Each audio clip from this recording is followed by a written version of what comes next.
Sometimes a new love holds the promise of a fulfilling future. When you are being isolated, it's easy to receive the attention and possibly fall in love. She found a comfort in him that she hadn't experienced in a long time. But fresh starts often come with fresh problems. She knew that her money was running out. Her ex-husband was one of Memphis's most favorite sons, and everybody there loved him. When you're backed up against the wall, how far would you go for a second chance at love? I couldn't believe it. I broke down in tears. Hello? It just almost sounded like you were in a movie, but it was real. I had never seen anything like it. Love can cause you to take drastic measures. Hello?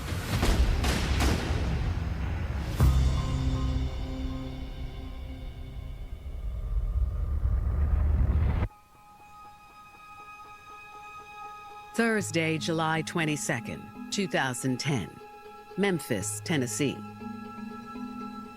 It's a hot summer day in one of the largest and most populous cities along the Mississippi. Memphis is unrivaled when it comes to incredible music, delicious barbecue, and the most soulful people you'll ever meet. The city is also home to a major professional sports team, the NBA's Grizzlies. Memphis is a great city. I love it. People are very into their sports, very into the basketball. As residents gear up for the Grizzlies' next season, the Collierville Police Department, just outside of Memphis, receives an alarming call. A woman named Deborah Marion called to report her son, 34-year-old former NBA star Lorenzen Wright, missing. Deborah tells the 911 operator that none of his family or friends have seen or spoken to him in 4 days, and no one can get a hold of him. She says this isn't like him to not be in touch with anyone and that she's worried about her son.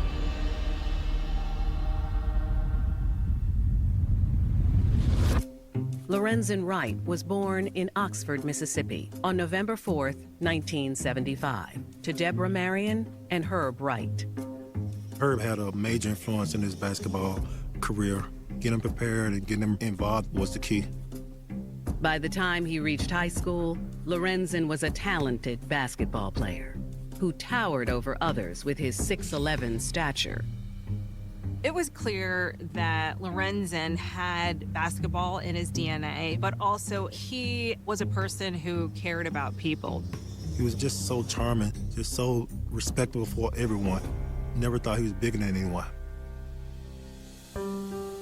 To help him have more opportunities during his sophomore year of high school, Lorenzen's parents moved him to Memphis. Herb started seeing Lorenzen get recognition playing in high school in Oxford, Mississippi. That's when Herb decided to bring Lorenzen up to Memphis, Tennessee and work on his game. His success landed him multiple college scholarships, but he chose the University of Memphis, and the city loved him for it. It was kind of a pretty big deal. He was one of Memphis's most favorite sons. Everybody there loved him. Then, during his junior year, Lorenzen's gaze shifted slightly to the coach's beautiful daughter, Shara Robinson. Memphis native Shara Robinson experienced a great loss at an early age. Her mom died at an early age, so her dad raised her.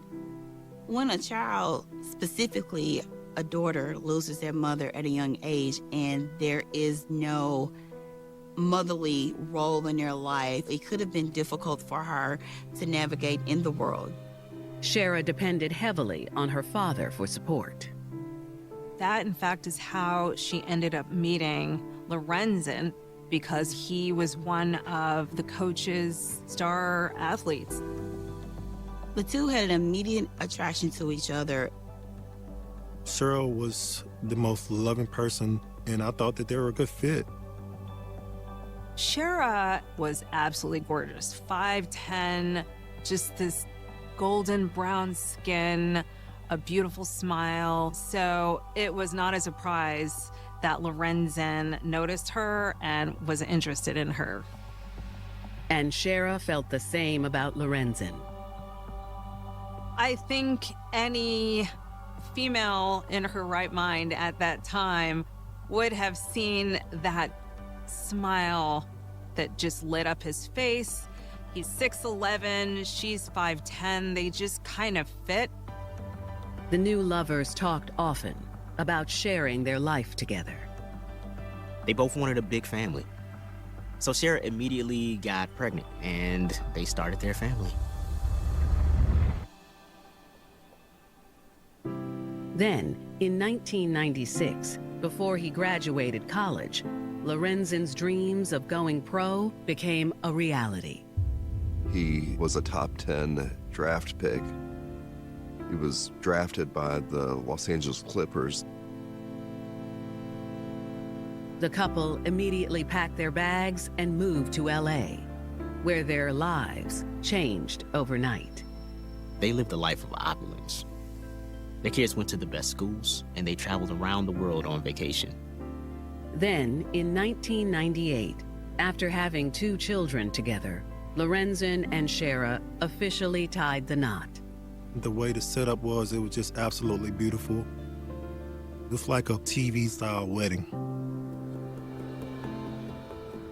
Following 3 years with the Clippers, Lorenzen played briefly for the Atlanta Hawks before being traded to the Memphis Grizzlies. They were able to go back home to Memphis and were thrilled. Bought a large house right outside of Memphis in Collierville and settled in to raise their family. Lorenzen playing for the Memphis Grizzlies was a big deal.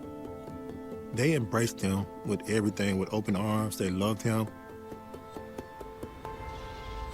But the celebration is short-lived.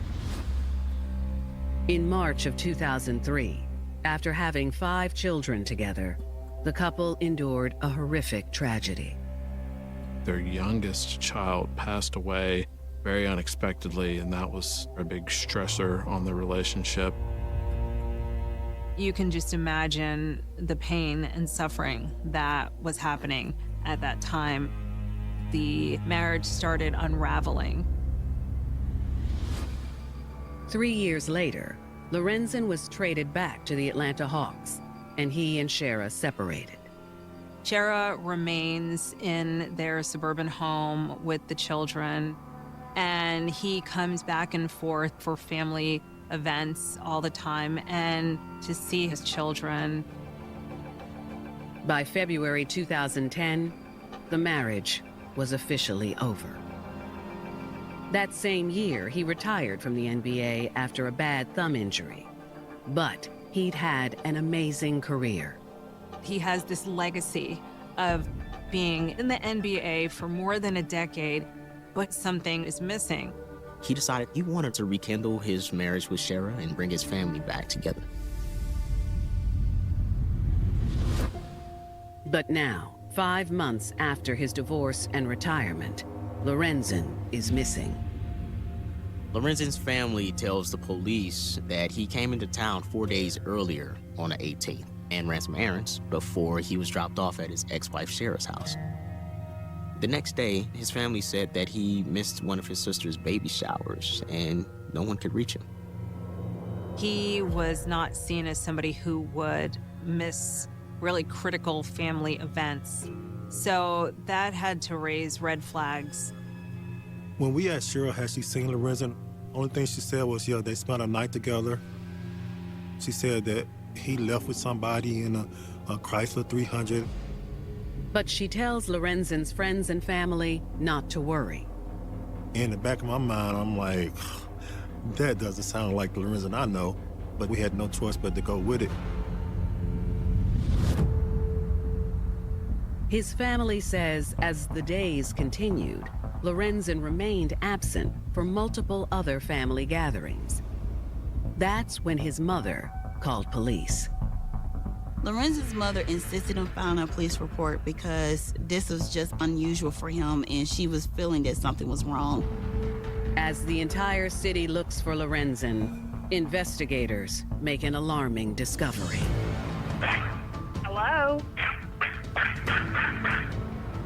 Hello?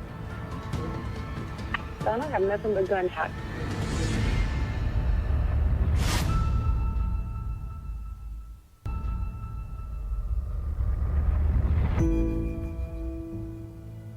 On July 22, 2010, Deborah Marion called the Collierville, Tennessee police to report her son, former NBA star Lorenzen Wright, missing. Lorenzen hadn't been seen in 4 days after his best friend dropped him off at his ex-wife Sarah's house. Since Shara's home is his last known whereabouts, investigators start there. Shara did confirm what the family said, and that the last time she had seen him was at her house on the 18th.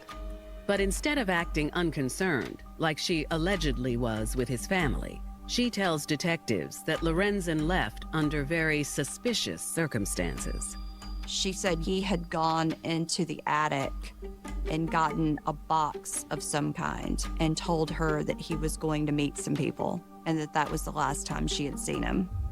Shara speculated that the box contained either money or drugs, but she said she didn't know for sure. When investigators asked Shara why she didn't say anything about that, she explained that it was common for Lorenzen to associate with dangerous people and engage in illegal activities and drugs for money. But something doesn't sit right with detectives. If that had really happened, then why wasn't Shara immediately concerned when he went missing? And why did she tell his family him being missing wasn't unusual? To get to the bottom of this, investigators request Lorenzen's cell phone records. They start gathering clues. They start talking to tons and tons of witnesses. Obviously very, very high profile. Everybody wants this thing solved, and they want it solved quickly. As law enforcement and Lorenzen's inner circle frantically look for him, news of his disappearance spreads like wildfire. This made national news. This was on ESPN. It was on CBS News, Good Morning America. It hit all of the syndicated news stations.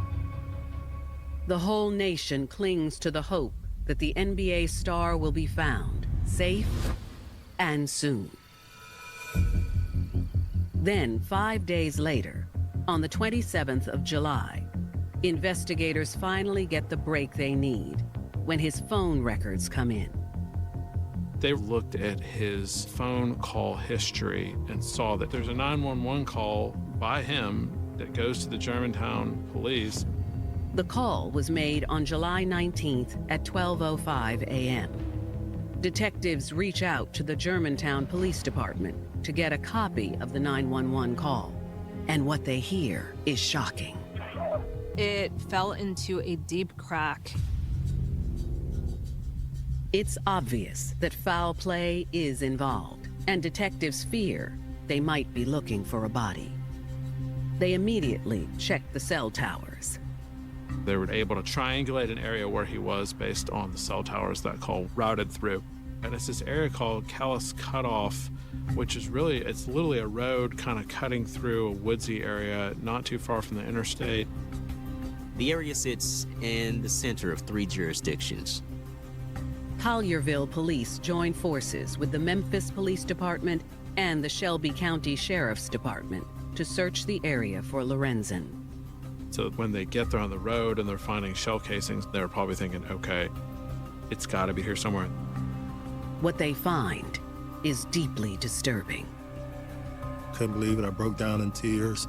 It was like the worst pain I've ever had in my life.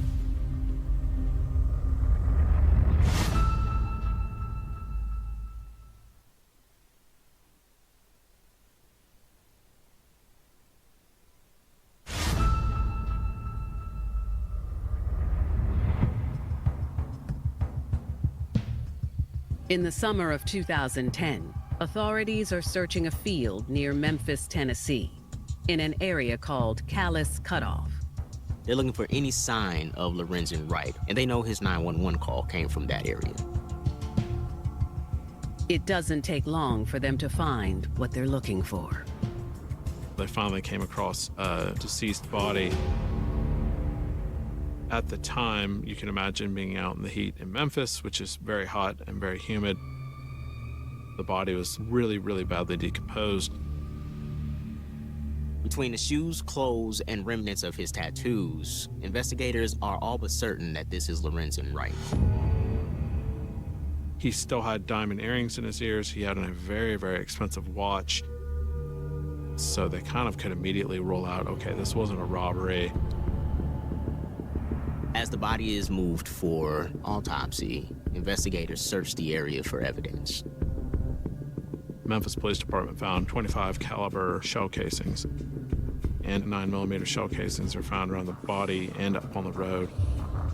This suggests there may have been 2 shooters.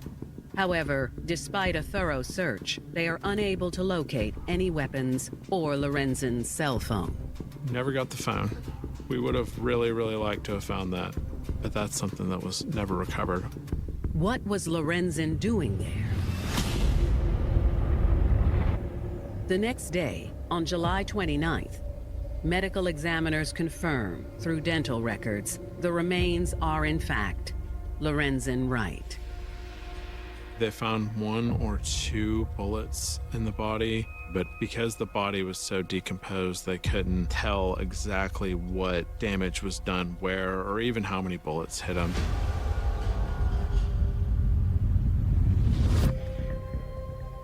Officially a homicide investigation, detectives visit Lorenzen's ex-wife, Shara. She seems heartbroken by the news, but sheds some light on the location where his body was found. Callus Cutoff Road was actually a shortcut from Shara's house to Lorenzen's mother's house that he would take all the time. And it was also a sort of lover's lane for them when they wanted to talk or get away from the kids. Yet, when asked again about the last night he was there, her story changes.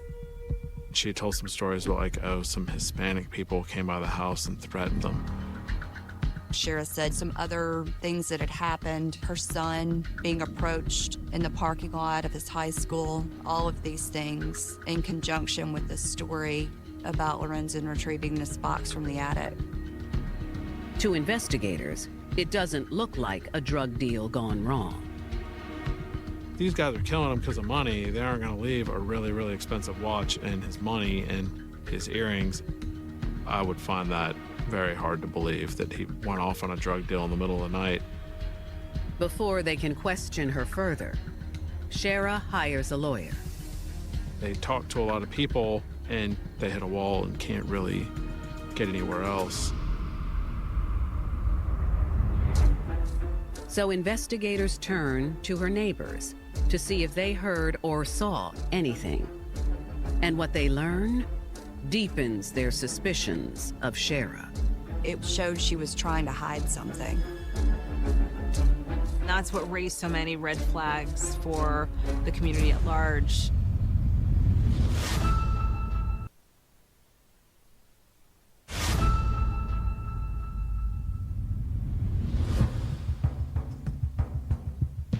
July 10th, Memphis, Tennessee.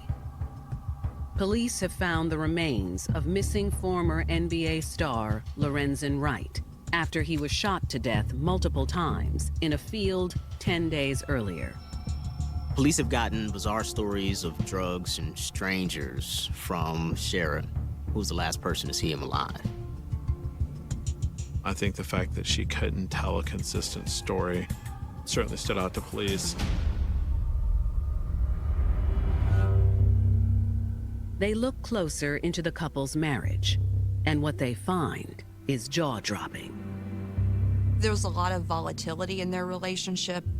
There were multiple affairs. I think that Shara was alone with the children for long periods of time. Shara was a pretty dependent person. She really did not like to be alone. So there were periods of estrangement between she and Lorenzen, and I think Shara was lonely. Shara and Lorenzen were having major financial problems. There had been a home that was foreclosed on, so the money was dwindling. When their daughter died, the already troubled marriage couldn't withstand the grief. Detectives learned the couple's divorce was finalized just 5 months before.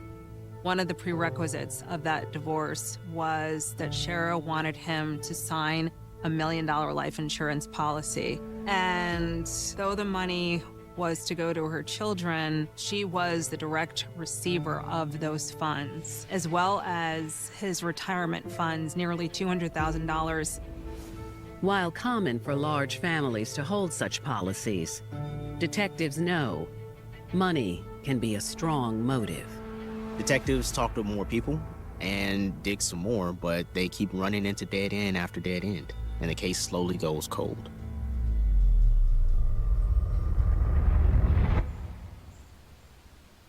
Then, in May 2012, nearly 2 years after the murder of Lorenzen Wright, investigators receive a shocking tip that breathes new life into the investigation.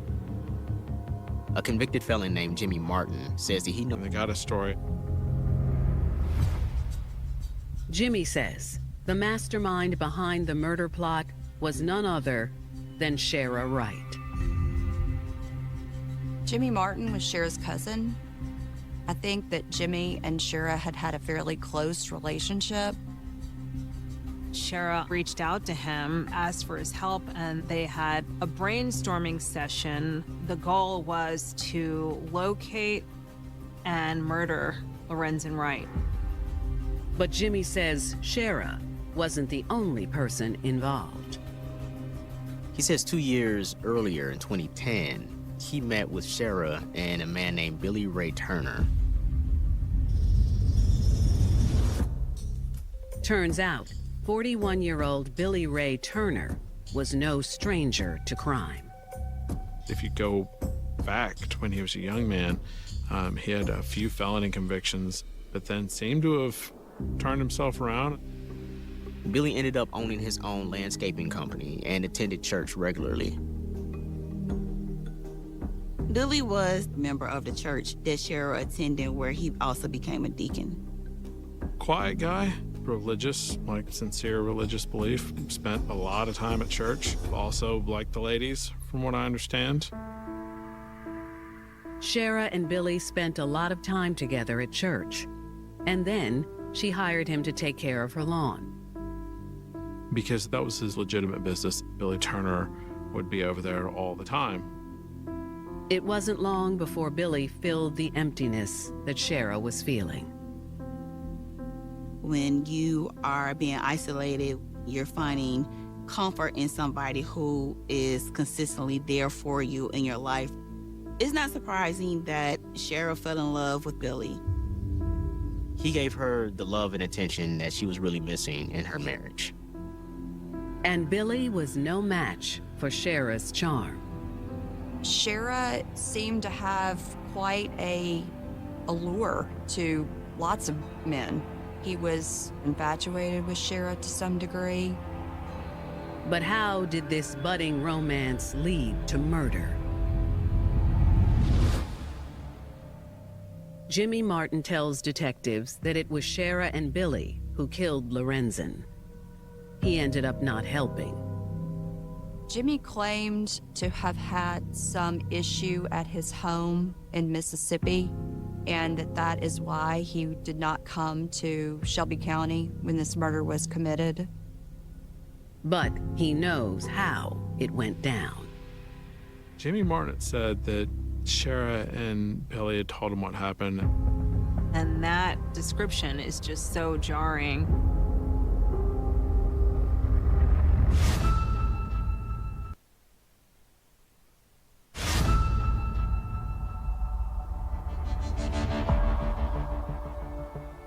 May 2012, Memphis, Tennessee. Shara Wright's cousin, Jimmy Martin, has just told police that Shara and her lover, Billy Ray Turner, are the ones who murdered her ex-husband, Lorenzen Wright, 2 years earlier. There was always suspicion on Shara because she benefited greatly from a life insurance policy, but so far they haven't been able to find any evidence to prove it. Jimmy tells detectives that the day after the murder, Shara contacted him and said she needed his metal detector to help her and Billy find the gun she dropped. He says they came down to my mom's house, got this metal detector, and we had to go back out there to try and find this gun, which they did. They would have had to explain what they were doing out there. And Jimmy knew that it was supposed to happen. That's when he says they confessed to him what they'd done. Jimmy says Shara had invited Lorenzen to visit. She might have promised him relations, also an opportunity to see his children.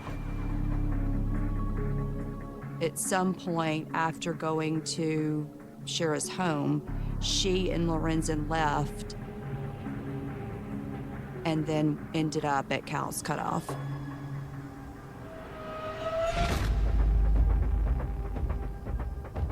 She and Lorenzen exited the vehicle that they were in. Billy Turner was probably already there waiting.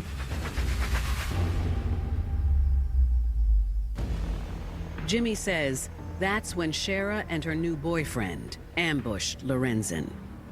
Jimmy described Billy Turner using a 9mm. He says Billy told him he started shooting at him on the road, and he ran into the woods. Shara was shooting a gold .25 caliber pistol, and she shot and then ran off and threw the gun.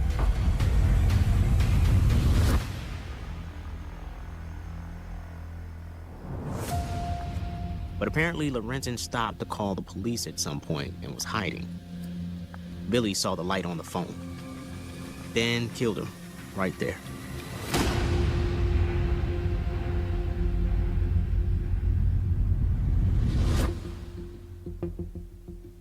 Jimmy says they found Shara's gun at the crime scene, which she got rid of along with Lorenzen's cell phone. Then he and Billy discarded the 9mm. He knew that the murder weapon was dumped in a lake in Walnut, Mississippi, this remote area about 45 miles outside of Memphis. A shocking confession, but investigators aren't totally convinced it's true. Police probably had some concerns about Jimmy Martin's credibility, understandably. He's a convicted murderer. That's not an ideal situation. And certainly what he's telling you is that he was also involved, but we have to confirm all these things he's saying. When asked if anyone else can corroborate his story, Jimmy says there was another witness. Jimmy said that there was a pregnant female there at these meetings, but had no idea who she was.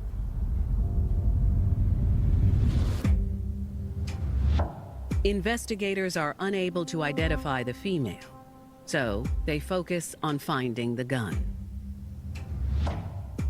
They go out and get the local rescue department in Walnut, Mississippi to dive in the lake. Police had searched the lake in Mississippi unsuccessfully. They had not found anything at that point. They don't have any other leads, and that was kind of the end of it. We thought it was a case that never would be solved.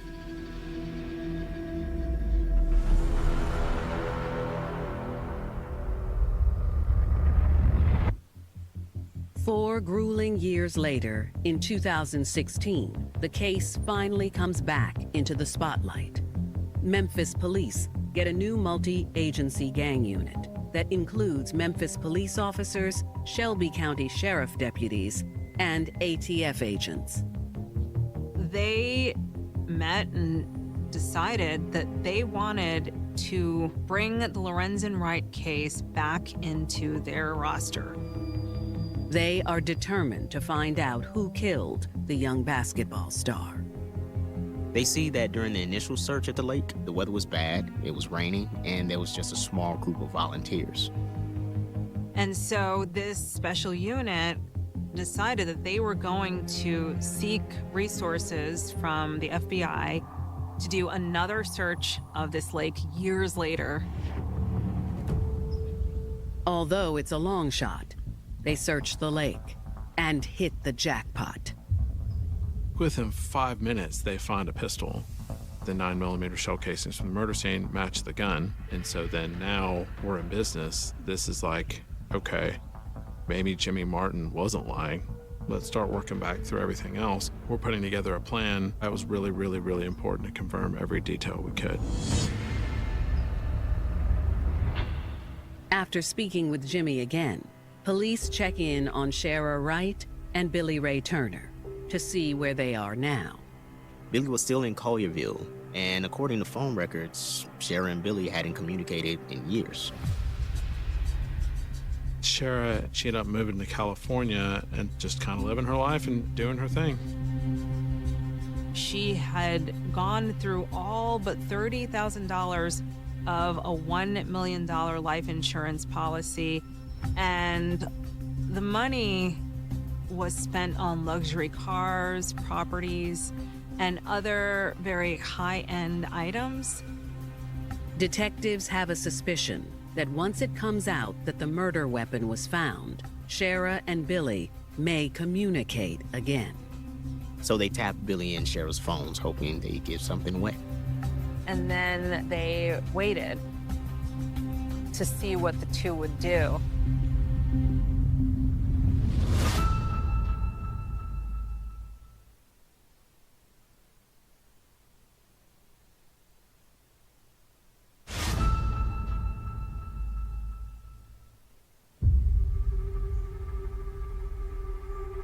(2016), Memphis, Tennessee. After a special unit in the Memphis Police Department reopened the cold-blooded murder case of retired NBA star Lorenzen Wright, they find the murder weapon. Now they believe Jimmy Martin's story, that Shara Wright and her boyfriend, Billy Ray Turner, were the ones who killed her ex-husband. They had enough evidence to surveil Shara and Billy Ray, and what they did was put it out into the public that the gun was found, and then they waited to see what the two would do because they assumed that they were going to have to talk. The plan works. There were many telephone calls between Shara and Billy Turner. The police were listening in to see if they were saying anything, and then lo and behold, she all of a sudden makes a trip from California to Memphis, which is very unusual. She sets up a secret meeting with Billy where they're walking up and down the street together, talking. Very, very suspicious. The unit also devotes a lot of time to finding this mysterious pregnant female who witnessed the meetings between Shara, Jimmy, and Billy. They were able to talk to family members to see who may have been at Shara's house in 2010 that could have been pregnant and would have been trusted. That's when police learn that Shara has a cousin named Michelle Johnson who was pregnant at the time. She and Shara were pretty close, and I believe she helped babysit Shara's children at times.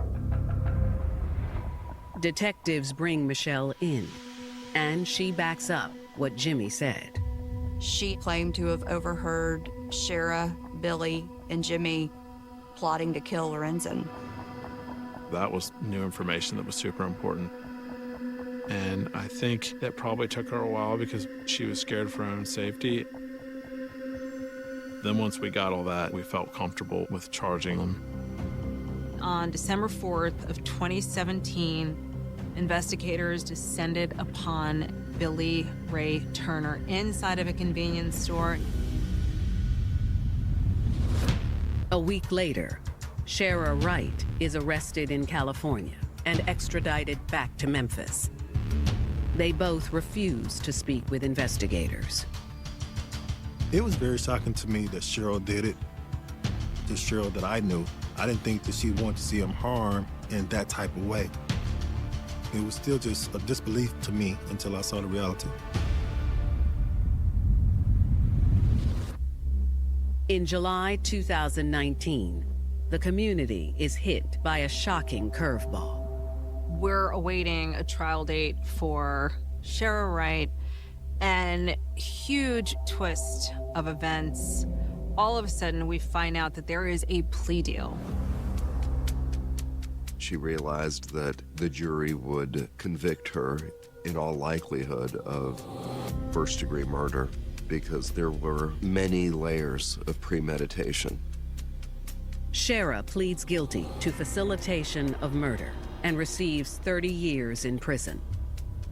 She admitted that she was the mastermind in the murder of her ex-husband and the father of her children. However, she could be released as early as 2027. The way I look at it, she took a life from him. So she should have got the same sentence. I think that's only fair. In March 2022, almost 12 years after the murder of Lorenzen Wright, 51-year-old Billy Ray Turner goes to trial. Prosecutors claim that the entire murder plot stemmed from Lorenzen's life insurance policy after he and Shara divorced. It's $1 million life insurance policy, and that is part of the reason why prosecutors believed that there was motive in this case. Shara fell in love with Billy Ray Turner, but she also knew that her money was running out. It's possible that he and Shara would start a life together with this $1 million life insurance policy. And I believe that Shara felt that the only way that Lorenzen could truly be out of her life is if he were dead. To have the chance of a future with Billy, Shara asks him to help her commit murder. She had a way of getting things she wanted. Billy probably liked the idea of having this kind of money, but he wanted a life with Shara too. So the two of them began planning to kill her ex-husband with her cousin's help. Her cousin Jimmy wasn't available, so she and Billy decided to pull the murder off themselves. Afterward, they got rid of evidence, and Shara tried to protect them both by pointing police in the direction of imaginary drug dealers. Billy's defense team is saying that Jimmy is lying and that he's actually the murderer of Lorenzen Wright. Jimmy had kind of an airtight alibi that kind of hurt the defense theory that it was Jimmy who was the actual killer. So I think putting all those pieces together, the jury understood what happened and did the right thing. On October 5th, 2023, Billy Ray Turner is convicted of first-degree murder, attempted murder, and conspiracy in the death of Lorenzen Wright. He's sentenced to life in prison and 25 years, plus a 16-year sentence for possessing guns as a convicted felon. Deborah Marion was very, very happy. The whole family was very happy and very pleased. Jimmy Martin remains in jail on his unrelated murder case. Although justice has finally been served, Lorenzen's family continues to feel his loss every day. He would have been a wonderful father to see his kids grow up to the kids they are now. It breaks my heart. Nothing's gonna bring him back, regardless. But we got the answers that we wanted. We got some type of closure. At the end of the day, what Shara lost was way more than what she gained. She was so blinded by what she could have had with Billy that she didn't realize what she was risking in the moment.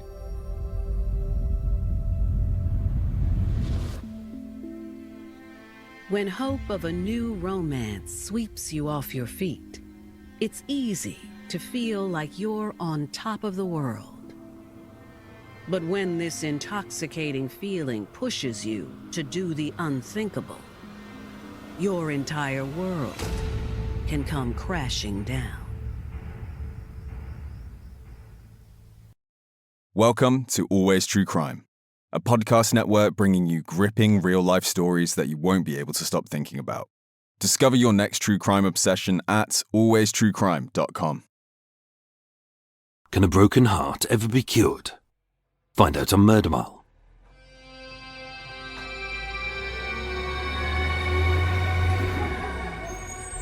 Today, I'm standing on New Compton Street in St. Giles, WC2. 1 street north of the body of Nora Upchurch in the empty shop. 1 street west of the killing of Diego Pinheiro Villa by the Satan-loving paedophile. The same street as where Georgia Antonio was given some deadly soap for a backstreet abortion. And just shy of the rabid Nazi who could never fight back. Coming soon to Murdermouth. New Compton Street currently connects St. Giles High Street on the western side of Holborn, and now nothing. As whereas once it was a logical extension of Old Compton Street in Soho, just after Charing Cross Road, some council plonker put a massive pointless office building in its place, and that was that. Forgotten by tourists and locals alike, New Compton Street is a joyless chasm devoid of any sun, being full of council flats and the backs of office buildings. It's where workers nip out. It is said that life is there to test you. But whoever set the rules was clearly flawed, as some people seem to breeze through life with barely a wrinkle on their brow and their worries hardly worth a second's thought. And yet others, like the Smith family, were undeservedly punished to live in pain and purgatory.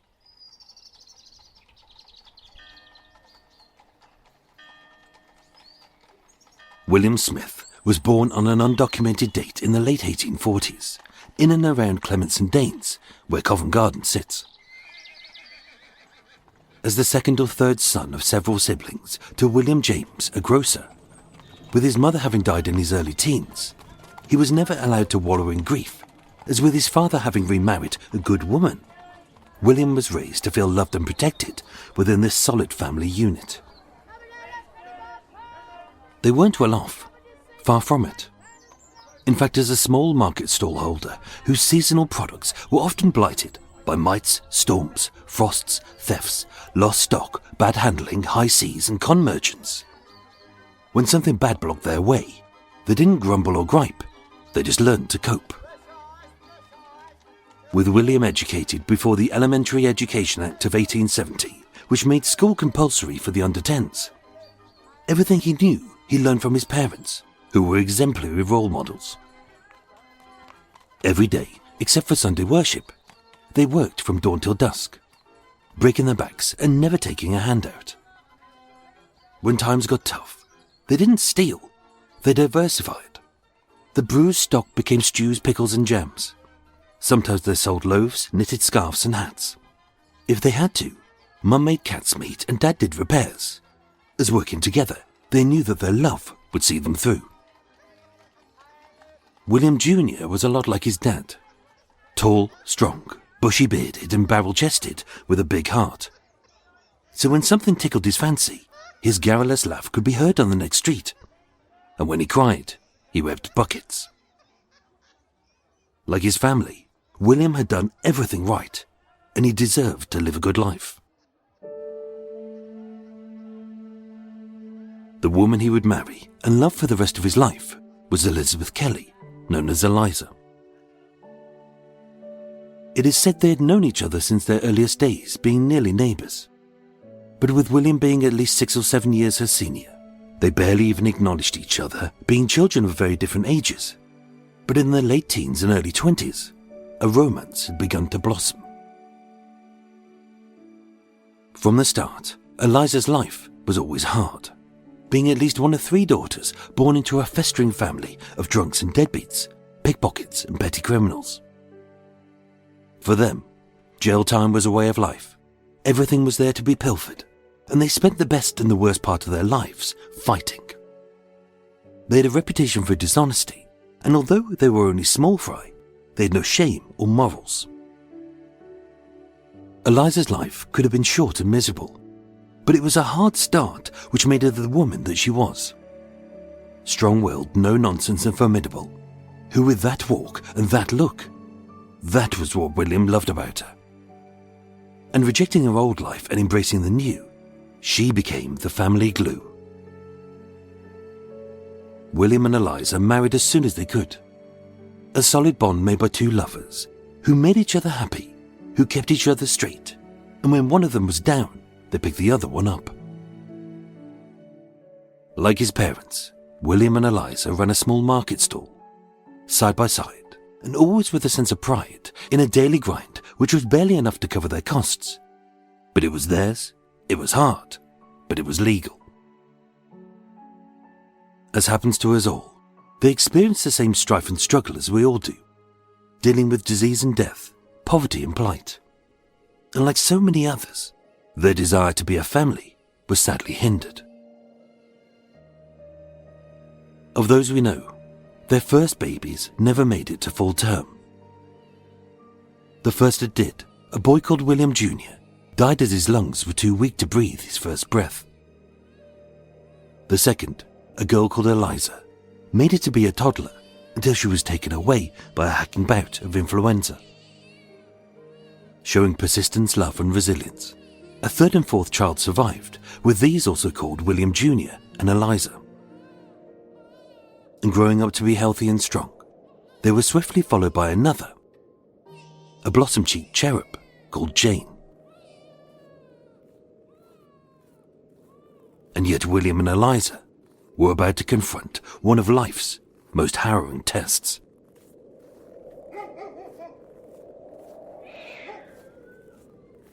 The winter of 1878 was interminably bleak. As hours before the dawn, the Smith family left their tiny room lodging and trudged the icy cobblestone streets to market.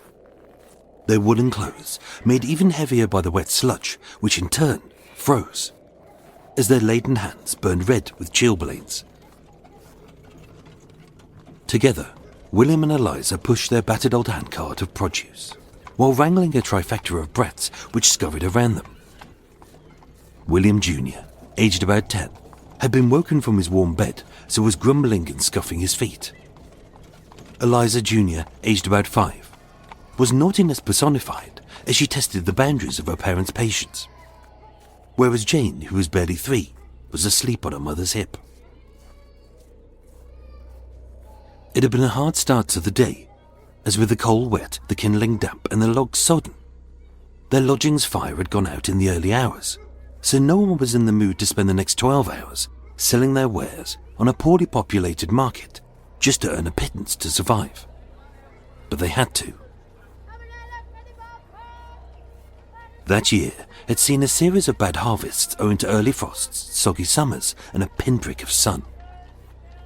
The usually reliable winter vegetables, like carrots, turnips, and potatoes, looked as bruised as a boxer's nose. Many of the summer fruits, like plums and gooseberries, which were turned into jams, had soured. With the wheat harvest bad, bread was too pricey to produce except at scale. A higher sheep mortality meant less wool, and by the winter, with onions and chestnuts in excess supply, everyone was selling the same goods at a discount. In fact, only those with overseas fruits like oranges made any actual money. Their market stall looked pitiful, hardly a radiance of nature's bloom, so sales were sluggish.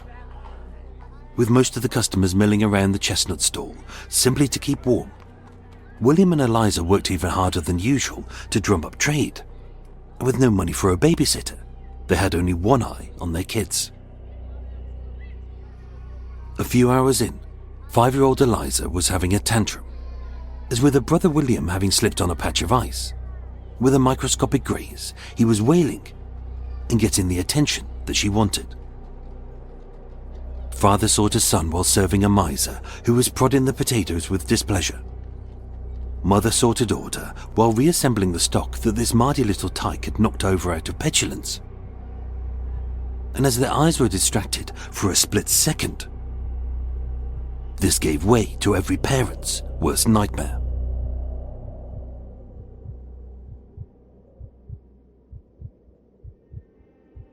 Eliza noticed first, seeing the little dot was missing from her side.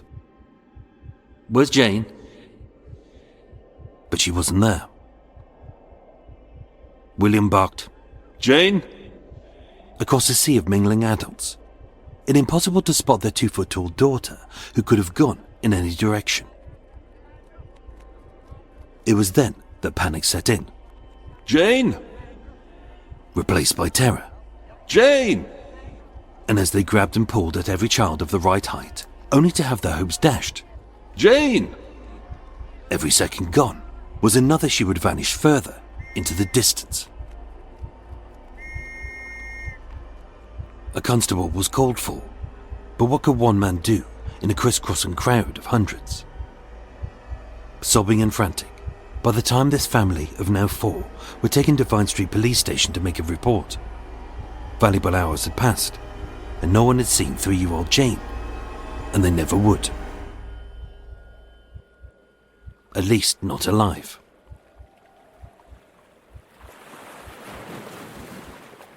Three days later, washed up on the half-frozen shoreline of the River Thames, not far from the recently erected Cleopatra's Needle, a tiny body was dragged from the water. It was limp and lifeless.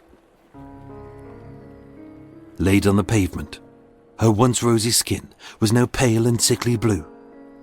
Her eyes were open but motionless, and although her doll-like frame was caked in mud, it was unmistakably her, as the sweater she was wearing had been knitted by her mother, and still attached to it was one of the mittens. William and Eliza howled when they identified her. As with her missing, there was hope, but with her found, there was none. As an unnatural death, an autopsy was performed, and although a verdict of accidental drowning was listed at the inquest, several details were never explained. Her clothes were torn, possibly in the fall. She had bruises and scratch marks, probably having been rolled against the riverbed as ships passed over her, and what was said to be a faint ligature mark around her neck. It couldn't be ruled out that the body hadn't been caught up in the river's detritus, like old ropes and fishing nets. The case was closed, and in a small grave paid for by heartbroken locals, her body was buried. As a small plain box was lowered, Eliza wept as a very literal piece of herself had died, and her 2 remaining children clung to her hips, having blamed themselves for this family tragedy. But William was unusually quiet. The death of their youngest posed so many questions, but it left so few answers. Always a fighter and the family glue, Eliza gave herself a gap to grieve. But with 2 youngsters who needed her more than ever, she brought their lives back to the familiar warmth of normality as fast as she could, to ensure that they lived their lives that Jane never would. She had to live so they could live. But William was broken. In his heart, in his mind, and in his soul. This big-hearted, barrel-chested, bellow-laughing man was gone, replaced by a lolloping lump who couldn't function. When he laid in bed, all he did was cry. When they sat at the dinner table, all he did was stare at her empty seat. And unable to return to the market stall, Eliza tried to run their business alone, as all he did was sit and wallow.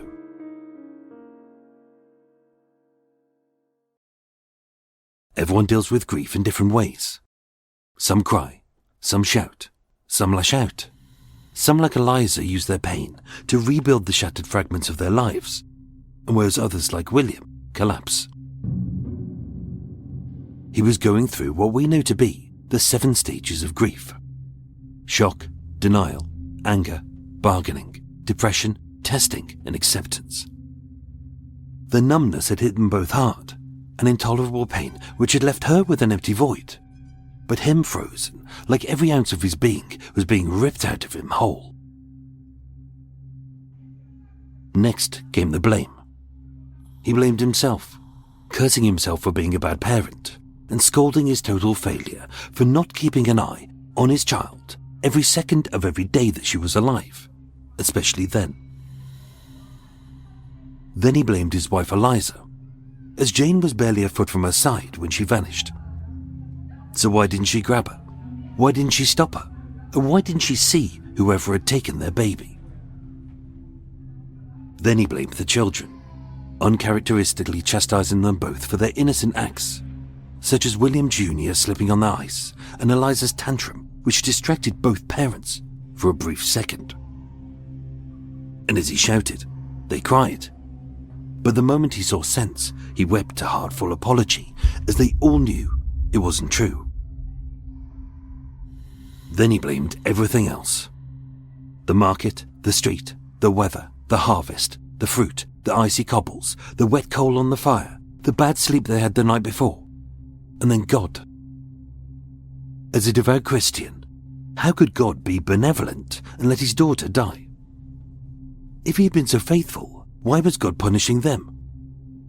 And if, as his priest pleaded, if everything was part of God's big plan, why did he decide to test his faith by letting his baby possibly be murdered by bad men? What kind of a God would do that? William was angry, and he needed someone to blame, as this hadn't happened by accident. With the case closed, the police wouldn't be investigating any further, but something didn't sit right. They said there was no hint of any foul play, no suspicion that she'd been taken, and no suspects to lay the blame on. But how did this 3-year-old girl make it 2 miles south to the river by herself? Jane hadn't wandered away by herself. She never would, as wherever they went, she either held his hand tight, clung to her mother's hip, or was carried. She never ran away, was never out of their sight, and would happily play by their sides, rarely distracted by the sights and sounds of a bustling city. No one was arrested, no one was suspected, and having heard that several children had recently gone missing, why wasn't Jane's disappearance being linked to those, as surely they were connected? William's mental decline began simply enough, as whenever William, who Eliza had lured back to the market to work, served a man, whether he knew him or not, William always seemed to be eyeing them up, as if this filthy beast, who he believed had kidnapped Jane, all those weeks before. It wasn't, but for as long as he didn't sleep or breathe, he truly believed that someone had done this, and they deserved to pay. Everyone in his eyes was a suspect, whether a friend, a neighbor, a customer, or a stranger. Although many knew he was struggling, he said too many unpleasant things and lost some of his closest pals. He accused random men of being responsible, many of whom wouldn't and couldn't have done it. He would scour the newspapers looking for any cases or suspects who were even fleetingly similar. And having begun to drink heavily, several pubs he was barred from, and he often returned home, bruised. He couldn't let it go. He wouldn't let it go, for Jane's sake. As someone had to be blamed for a murder, even though it was never proven to be a murder. And the only person who thought it was William. With no suspects, as often happens, when the locals gossiped, William listened. One name which kept cropping up was Odd Fred, a sinister weirdo and a dirty vagrant who was blamed for everything just because he didn't fit in.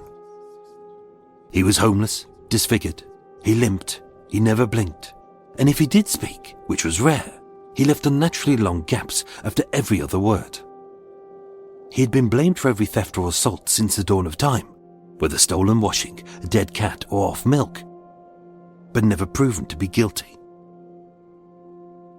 The police refused to arrest Old Fred with no evidence except William's suspicions.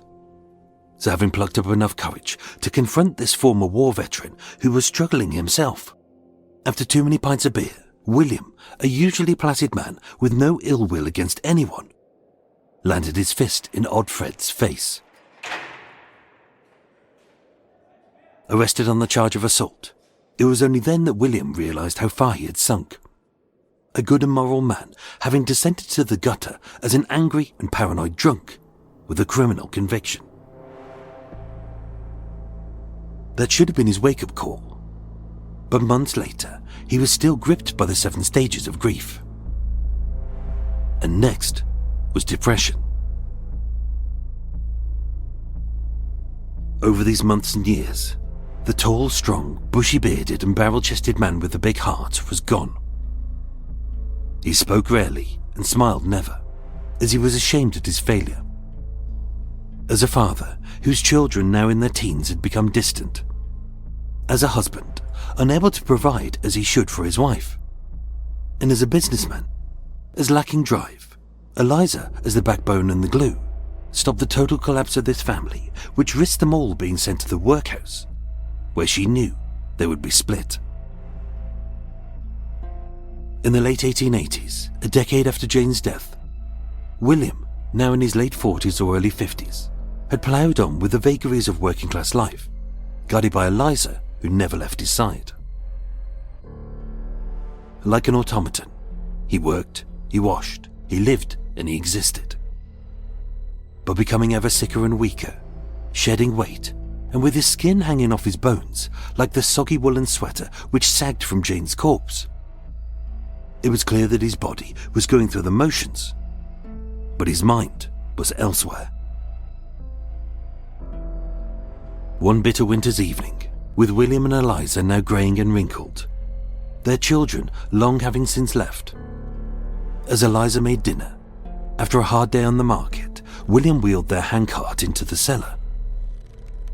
And a while later, that's where she found him, slumped on the floor by a box of mouldy potatoes. In one hand was a rope. In the other, Jane's mitten. In his eyes a bursting levee of tears. And even though his failed attempt at death was a travesty against his God, his morals, and would have made Eliza a widow, with an unbearable pain in his heart, he cried out, "Everything is broken!" As all he wanted to do was die. But for his wife, he couldn't.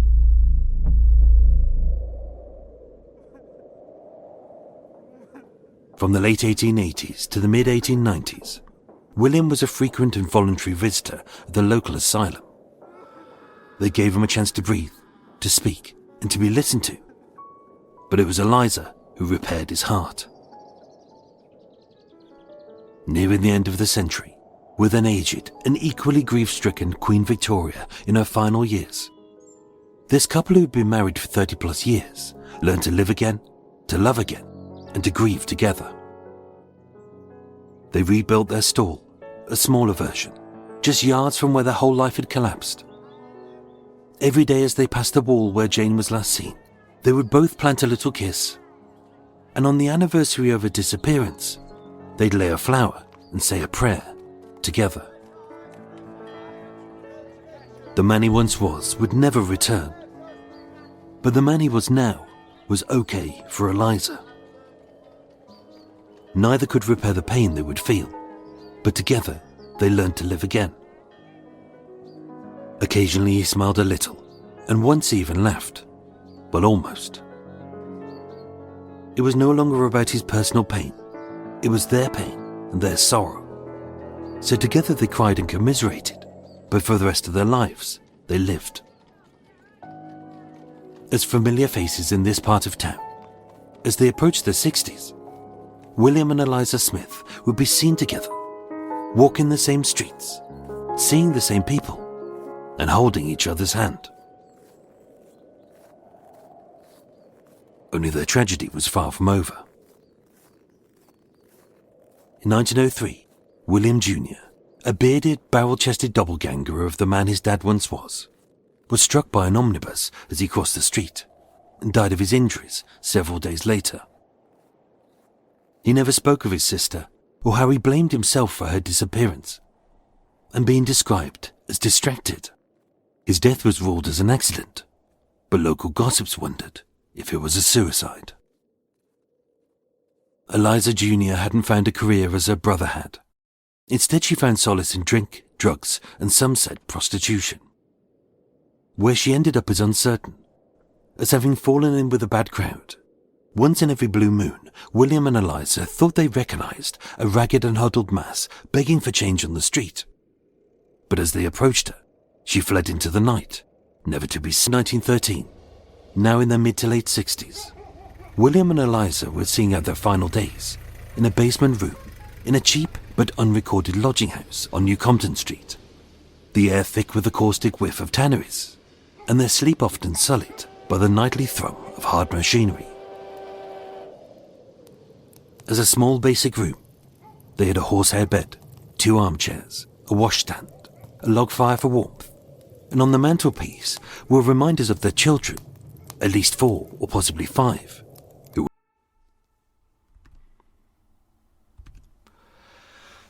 So there you go, folks. There you go. That's a nice cheerful one for you to enjoy your week with. I'm just going to take your little hat off.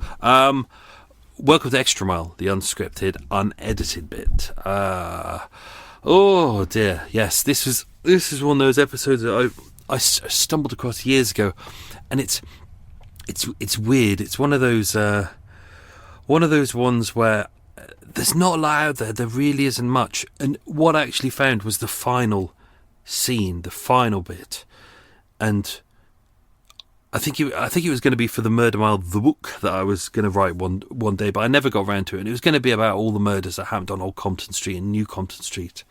And I'd stumbled across this end bit about the old couple dying together, and it's just, yeah, it's really tragic. And I just thought, I kept thinking, yeah, one day I'm just going to start piecing together their lives and just try and work it all out. And that's the thing, there's not a lot out there. It's the most we know about their lives is actually the end of their life, so I had to go backtracking through it. So it was a interesting story. There's not a lot out there about it, so I've had to piece together everything I can, and I've had to expand on many details in order to make it a full episode, but kind of everything's in there, from the disappearance of their daughter to the death of their children, and I think it makes you appreciate your kind of life as you have it and the life that you live it. And we all go through tragedies in life, and we all go through difficult moments, but I know it's always the thing that some people say, and it's not always the best thing to say to someone who is grieving, but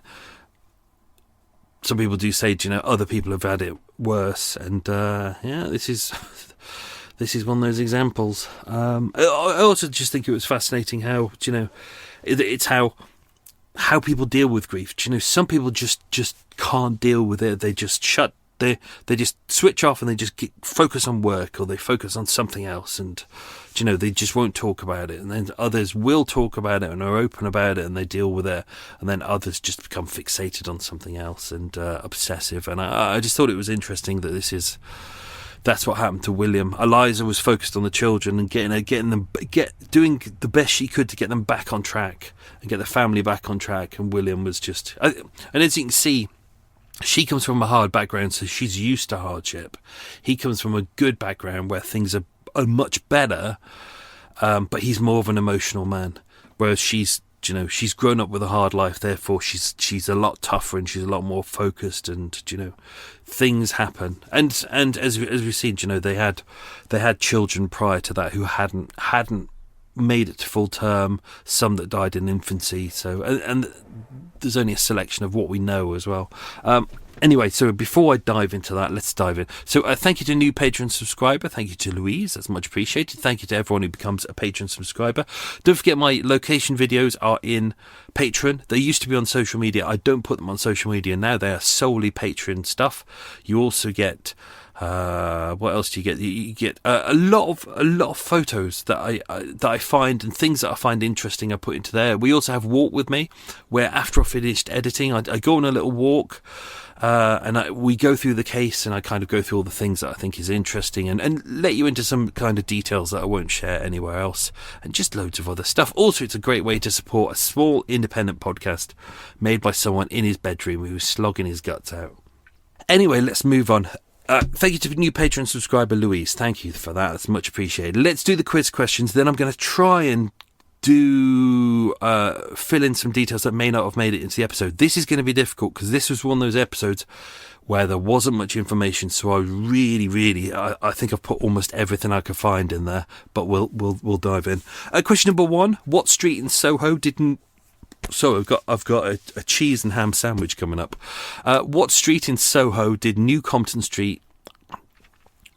Come on, mouth. What street in Soho did New Compton Street used to be connected to? That's an easy question. Question number 2: why didn't William and Eliza go to school? Question number 3: what was Eliza's maiden name? Question number 4, what were their first children called who died in infancy? That's a relatively easy one. Question number 5, what 3 winter vegetables did they sell on the stall? Question number 6, what foreign fruit did sell well? Question number 7, what item of Jane's clothing did William keep? Question number 8, which British monarch died before William and Eliza died? Whew. I said this is a really difficult episode to kind of piece together. Made even harder because William is one of the most popular names, especially in that era. Eliza absolutely is as well. So unlikely her name was Eliza, possibly Elizabeth. Unfortunately, people in that era have a tendency to, if they're like his father's was meant to be called William, but he was called William as well. But William might not be his name. William might be his middle name, but he was known by his parents by his first name. It makes everything really complicated, and especially with a surname like Smith as well. I mean, if it's a nice complicated name, sometimes that can be good, sometimes it can be bad when you're researching, because I can't remember which episode it was. We had one recently where someone had a really unique surname, and I thought, bingo, fantastic. The problem is, it was the kindness of strangers. So it was what was his name? Adepele Adume, I think was his name. But the journalists kept getting it wrong, because journalists are so thick sometimes, and because they don't check, they kept calling him his first name Adume, and his surname Apapele, but they kept misspelling Apapele, which makes it really complicated to do research. Also in this area, let's not forget that these are very, very working class people. What makes it even more difficult is not having the right to vote. So she wouldn't have had the right to vote, therefore she wouldn't have been on the electoral roll. Because he was working class, he may not have had the right to vote back then, so he wouldn't have been on the electoral roll, especially in the earliest part of the 1800s. I can't remember when working class men were allowed to vote. I think it was 1880s, 1890s. I could be wrong on that, but it was in and around that era. I think we always assume that, I know women were only allowed to vote, was it 1913 or something like that? But we always forget that as a working class man, it wasn't long prior to that you couldn't vote either. It's not like men always had the right to vote. It was like, if you were a homeowner, you had the right to vote. But if you're working class, you almost certainly wouldn't own your own home. And this makes it really difficult to track these people down. If they're not using their real names, or they're using a variation of their own names, and we're having to rely on documentation. These people are also living in lodging houses. So there's no record of, unless the census happened to happen at that moment. And at that moment, and of course, as you know, the census is only, that would be 1891, 1901. So it's once every 10 years. If you happen to catch someone at that moment in the key address that you need them to be in at that point, in that April, when the census is happening, great. But elsewhere, it's going to be almost impossible, especially with no electoral roll as well. So with William and Eliza, because they were like everyone, living a hand-to-mouth existence, and basically no one, working class, you don't have a bank account. The money you earn, you keep with you. You use that money to pay your rent. If your money's going better, you move to a better place. If it's getting worse, you move to a worse place. Some people lived, as some of us do, monthly. But in that era, it was weekly. Some people had to live daily. It was that bad. So this makes their lives even harder as well. So let's try and dive in. So William Smith, born late 1840s. That's about as near as we could get it. Father was said to be a stallholder. They also said grocer. This is the kind of problem when you face details like this, that when you imagine the word grocer, you think, oh, well, he's got a grocer's shop. But then when you work it down, he's a stallholder. So it's unlikely he probably had a pitch. He probably had a daily pitch. He probably had to pitch for that pitch. It wouldn't be his. It wouldn't be handed down through generations. It was said in there that he got his father's pitch, but it's unlikely that his father owned the pitch. It's unlikely that it's like more likely that his dad and his mum, who worked together for ages, had always been at that pitch. Therefore, it was technically theirs because the person they got it from always knew they were reliable, but it's not like they would have owned it. So when it was passed down to from William Sr. to William Jr., who later became William Sr., obviously, because his son, it makes it even more complicated as well. It's it may have been handed down just in a kind of a verbal handshake, like, I'm not going to be here from now on, but this will be my son who takes over. Apparently his father did die when he was, I think he was late 20s, early 30s. We can't kind of nail that down. And there's some infirmity going on. So the son, William, had already started to take over the business anyway. His stepmom lived with him and Eliza for a while, but we can't quite work out when she died either. But that seems to be around their late 30s as well. So they were looking after the stepmom and the father while they had young children as well. But a scene, come from a really good family. They worked really hard. They never stole. They were always very honest, and they deliberately went out of their way to make sure that they diversified. You've kind of got to in life, when things are complicated, you don't just grumble and blame. Some people do. They grumble, don't they? They blame other people. They blame the government. They blame society. They blame other minorities. They blame things like that. But when life is shit, you've just got to suck it up. You've just got to say, okay, there's things I should be doing better. It's like when you go past, unfortunately, like Wetherspoons pubs, and I've sat in a few, and some of not all Wetherspoons are like this, but the ones I've been into before, you sit there and people are grumbling and going, oh, I can't find any jobs, and the problem is it's all these fucking foreigners, all the foreigners getting all the jobs. And it's like, no, the foreigners are actually at the job centre trying to get a job. You're in Wetherspoons at 10 a.m. in the morning getting pissed. It's like, how much use are you going to be? You're only going to be sober enough until you go to the job centre to get your benefits. Then you're going to take your benefits and go to the betting office or the spoons.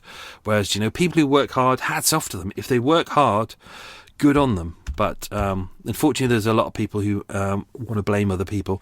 And with Eliza's family, unfortunately, that's where she came from. Her family, as mentioned, thieves. They weren't big time, like a lot. They were petty pilferers. Hence, they were living on the breadline all the time. They were really struggling. They had loads of families. We don't know a hell of a lot about them. Weirdly, we know more about William's family than Eliza's family. Eliza's family are incredibly elusive. I think because they're criminal, semi-criminal. They had a tendency to change their name a lot, so there's a lot of aliases. So it was almost impossible to track stuff down. Hence, I'm not too sure that her name really is Eliza, because I kept finding other details around her. There's some bits I haven't put into this episode only because I'm hoping that one day I can kind of write this up. If I can find more details and if I can zero in on really nailing down some of these details, I would really love to kind of write it up as a book, because I think it's a really interesting case, and I would love to tally it up with other cases as well. So there's deliberately bits in here that I deliberately haven't mentioned, which will identify who these people are, because there's other details that I'd love to kind of dive into as well. But as far as we know, it was Eliza. She didn't want to be with her family anymore. She wanted to get out of it. Apparently, it was one of her older sisters who kind of kept an eye on her. And every time, because she was the younger one and she hadn't got a criminal record, what they tend to do in criminal families is you use the person who's innocent face, doesn't have a criminal record to do something, and therefore when they're arrested for it, they won't get, they'll get a slap on the wrist. But her older sister kind of wanted her to live a better life, didn't want her to have a criminal record, so I had a tendency to kind of step in and say, oh no, it was me that stole that. So Eliza, as far as we know, never had a criminal record. I couldn't find anything attributed to her, but then again, Eliza is a really popular name, as is her surname. But when she met William, they got on really well together. They seemed to love each other. They made a nice balance together, as you can see. He's very, very work focused, but emotional, but kind of a lovely person, and she's kind of not as emotional, but she's kind of quite forthright and focused. There was a reference in there to her having that walk. I know people like that. A friend of mine who I refer as little blonde and bossy, and when she walks, she's got a kind of a. I'm doing it now as I'm talking about it. It's kind of, she's only little, but she's got a strut on her, and it's kind of like a strut that says, "Get out of my way, otherwise you'll for it." She can be a bit terrifying. She's lovely, but terrifying. Not as terrifying as Eva. That, Jesus Christ, knuckle dusters. Oh, made by Gucci. What else have we got? So the disappearance of the daughter. This is what I found fascinating. When there's fragments of this, but trying to piece together all of these fragments from different places, it was interesting because there was. Initially at the start I thought, oh, fantastic, a murder, the child was murdered, but the more you look into it, the more you start to realise that there's kind of the usual. This is kind of the early days of kind of newspapers, tabloids are starting to creep in. You got the penny dreadfuls creeping in as well, and people are kind of casting aspersions and wanting to misinterpret information to make it more exciting for the working class newspapers, and therefore a lot of this was kind of bigged up and kind of, oh look, this child was murdered and the body was found in the water and there was rope marks around the neck. Unfortunately, the pathologist obviously examined the body as he had to, because it was an unexplained death, therefore an autopsy has to be done. Looked at the body, said yes, there were bruises, yes, there were scratches, yes, there's a potential ligature mark around the neck, and I think he said there was some on the arms. So he couldn't say that she'd been strangled and dumped in the river, but at the same time he was kind of like, you know, there's a lot that explains what could happen in the water.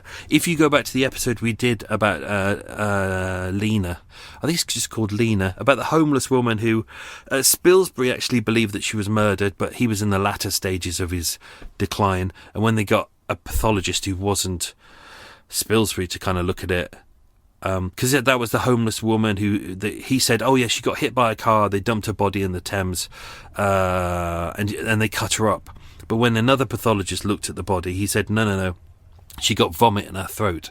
So we know she was an alcoholic, we know she vomited at the side of the canal, she fell into the canal, drowned, and then her clothes were missing because the propeller blades on the boat had ripped them off, and the jagged marks up her body was the propeller as well. And she had crush marks because the depth of the canal is only shallow, so when the boat goes over it, it crushed the body. Thames is obviously very different, but there was a lot of the faint ligature mark couldn't be explained, but also there was other ligature marks, as mentioned, on the arms, and I think some on the legs as well. So it was never investigated as a murder. I don't think it was. I think it's odd that the body was the child ended up 2 miles south, because that's about as near as you can get to the Thames from where we don't know where the market was. That's why I haven't mentioned it here. It could have been Old Compton Street. It could have been New Compton Street.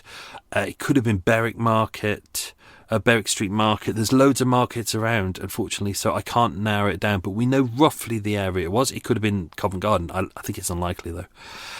We don't know how she managed to make it all the way down there, but I don't know. Someone could have found her and thought, oh, I'll take this child to the nearest police station, so probably headed down to Charing Cross. And then who knows what happened after that, or, you know. We just don't know. We don't know how the child ended up in the water. Something bad could have happened to it. Something bad might not have happened to it. We just don't know. But there's no point real speculating on it. But as you can see, kind of in here with William, you could see his kind of decline going through this, and it was interesting when I started reading about his life. I did wonder what the 7 stages of grief were. So I kind of listed them up, and it was interesting. It made it a lot easier for me to kind of go through it, because you can see all those stages happening. Obviously with Eliza, she's like, I've got kids here, need to earn money. Don't forget, this is how long is this? So this is like 60 years before the NHS happened. So back in those days, you didn't have the welfare state in order to protect you if you got sick. If you didn't have money, you were screwed. There was none of that bullshit insurance system. It was, if you didn't have money, you were screwed. And if you did have money, you would go to a doctor and they would give you, like as we saw with the Eliza Higgs and the Richard Higgs episode, she was poor, impoverished, and he had a cough, and she was working multiple jobs to get him medicine. But the problem is quack doctors. So the quack doctors were giving basically him as with a lot of these throat remedies that you get when you're sick, it's essentially just lots of sugar and alcohol, and there's nothing in there to really make you well. So she was paying out good money that she couldn't afford to get her son well. So unfortunately, it was the same with these guys as well. So you've got Eliza really working hard to keep the family afloat. She's trying to run the business. She's looking after 2 children who are grieving at the same time, and she's grieving at the same time as well. And I think that's the fascinating thing about her, is she had to keep it in. I think she was a lot stronger and a lot more resolute, and clearly of the mindset of like, I just need to keep going forward. You know, if I slip, the children slip. And this is an era, let's not forget, that you are so close to being in the workhouse. And if you have a husband who's not providing and he ends up getting taken to the workhouse, whether the wife wants it or not, she's going to probably end up at the workhouse. And when they go to the workhouse, the parents are going to be split from the children. And I think they said some workhouses were not terrible, but even if you go back to episode 3, the episode we did in Covent Garden, where the guy beat his child to death because he didn't want it to end up in the workhouse, that's because the nearest workhouse, for anyone who was under the age of 5, the mortality rate was between 90 to 95%. Because, you know, it's cold, it's damp, you're not going to get good food, you're not going to be treated well, you're going to be treated like a slave, you're going to be worked to death. So she knew her children stood a better chance with her, even though she was essentially a single parent mother at that point, doing a hardest job in the world, full-time mother, and running the market and everything that comes with running the market as well, and looking after William as well. During his stages, all of his anger, all of his denial, all of his obsession with who the suspects were. Obviously, we mentioned Odd. What was his name? Odd Peter. No, I can't remember his name now. Odd Fred. Sorry. Yeah. We know nothing about him. Obviously, his name's probably not Fred. As far as we know, he was just a local, as happened back then, a local nutter, as they call it. Someone who had mental health problems. As far as we know, he seemed to be ex-forces. So again, same problem we have today. Do you know, people go off and they fight and they do a job to protect us, and then when the war is over or they're no longer needed anymore, suddenly it's like, right, you're booted out, you haven't got a home, you haven't got health care anymore, you're living on the street, and you're just going to get worse. And that seemed to be him. So everyone thought he was a weirdo, blamed him for everything, but you know, there's nothing in his past that suggests he was a bad man, that he was a paedophile, that he found a child and went and ran off into the distance with a child and did his dastardly things. He was just blamed for everything. Yeah, unlikely to be him. Even the police said, you know, they looked at it, but there was nothing there. Other children had gone missing. There's still a query over whether it was kind of a kind of a paedophile gang or something like that. It's we can all speculate, can't we? But I with this, we'll never know the truth. We'll never know the truth at all. As with William Jr., so their son, again, one of those moments. This was the same as the episode that we did about the guy on Peter Street who ran the grocers and poisoned a big chunk of Soho using the off food that he sold to the restaurants, and he made loads of people sick. And the lady, I can't remember her name now, the lady who was trapped with the abusive husband, and she was kind of half trying to use it, hoping it would kill him. He died by being hit by an omnibus, and an omnibus was it was a horse-drawn carriage, but it was a 2-level one, and it's essentially the precursor to the buses that we have now. So they would be driving along the street, and in those early days, I think when you get to the 1890s, 1900s, you start to see them horse-drawn, but also automobilized. Well, they've got a motor on them, you know what I'm saying. But it's amazing when you go through the newspapers for that era, there's a hell of a lot of accidents, because it's like when we started getting, was it the Priuses? And the Priuses don't make any sound. And we had a run of people all being hit by Priuses because they weren't used to silent cars. They were used to engines. And then we go from an era in this era where people are used to kind of just walking across the roads. Then all of a sudden there's like a 2-ton thing coming towards them. So a lot of people were being hurt. Also, there wasn't really driving lessons. So a lot of people became omnibus drivers, but weren't trained as omnibus drivers, you know. So there's a lot of accidents. So we don't know with William Jr., he's technically William III. We don't know whether it was just an accident. People did say that after the death of after Jane, his younger sister, he became very distracted. That's as far as we know. We really don't know much about him. I read somewhere that he'd become a carpenter, so he clearly had a job, but we don't know much more than that. And Eliza descended into a drink, bouts of depression, homelessness, possible prostitution. There was word that she contracted syphilis, and therefore kind of a mental illness spiralling from that. And that sometimes her parents saw her in the street, but then she would flee. There was a report that I read somewhere that a body had been found in the street. It had been assaulted and frozen to death, and it was attributed to Jane. But obviously I can't find a death record around that, so I haven't put that in because I can't definitely say that was her. But if it was, it was.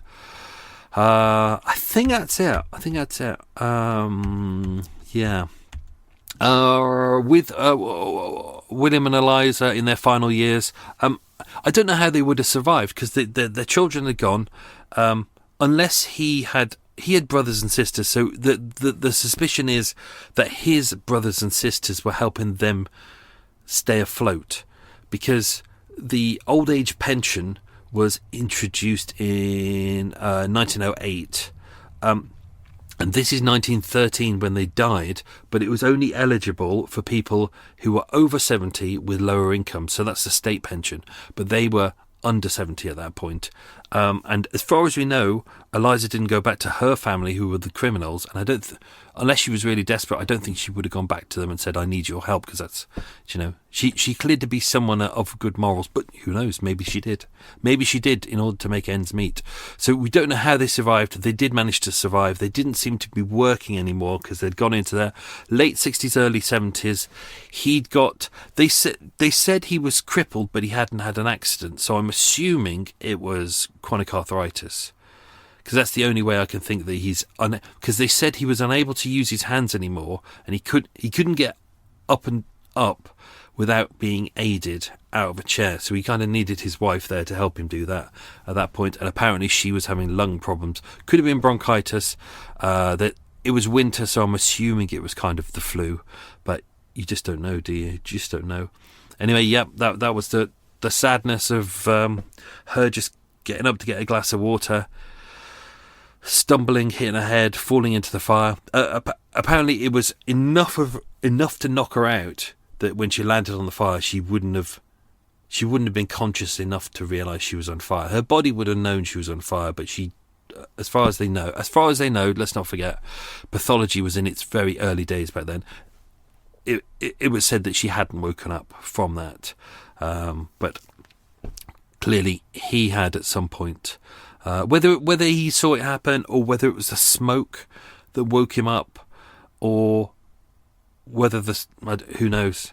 But as far as we know, and we obviously there's no police report on this, so we're having to go through what was said in various sources, that he was found by her side holding hands. I hope that's true. I really do. We don't know where they are now. We don't know where their bodies were. They were provided with a council grave, so it was communal, which means there would be no headstone. They didn't have any money. Obviously, no children left.